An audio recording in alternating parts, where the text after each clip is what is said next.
తక్కువ ఖర్చులో అది చూపించుకోకుండా ఇంత ఖర్చు పెట్టి మీ దగ్గర చూపించుకోవాల్సిన అవసరం పేషెంట్స్కి ఎంతవరకు ఉంది? సో ఈ కాస్ట్ కంపారిజన్ పేరుతో ఈ క్వాలిటీ ఆఫ్ ట్రీట్మెంట్ తగ్గిపోతుందా? ఈవెన్ వాళ్ళకి ఒక హాస్పిటల్ ఉండదు, వాళ్ళకి ఇన్ హౌస్ డాక్టర్ ఉండడం, ఆన్ రోల్ డాక్టర్ ఉండరు, ఆన్ బోర్డింగ్ డాక్టర్ ఉండొచ్చు. ఇది ఒక kind of business, middle men వీళ్ళు. కొంతమంది శరీరాలు కూడా ఫెయిల్యూర్ అయిన కేసెస్ కూడా చూస్తాం.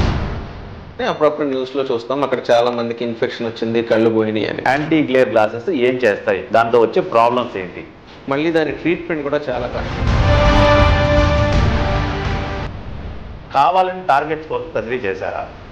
99% ఆఫ్ ద టైమ్స్ అసలు ఎమర్జెన్సీ కాదు. దానికి గల కారణం ఏంటి? అంటే పేషెంట్స్కి అవగాహన లేకపోవటమా, లేకపోతే నెగ్లిజెన్సీయా? పెయిన్ కిల్లర్ వేసుకోవాలంటే కూడా కిడ్నీలు పోతాయేమని భయం. పర్మనెంట్గా చూపు కానీ కన్ను కానీ పోయే అవకాశం అయితే ఉంటుంది. పేషెంట్ ఏమంటున్నారు, నాకు సర్జరీకి ముందు ఎలా ఉందో ఇప్పుడు అలాగే ఉంది, నా సర్జరీ ఎందుకు చేశారన్న కన్ఫ్యూజన్ చాలా మంది పేషెంట్స్లో ఉంటుంది. ఒక్కొక్కళ్ళు ఏడుస్తారు, మా డాక్టర్ చెప్పలేదు సార్, ఇప్పటికి ఎన్నో వేలు ఖర్చు అయింది, చాలా మందులు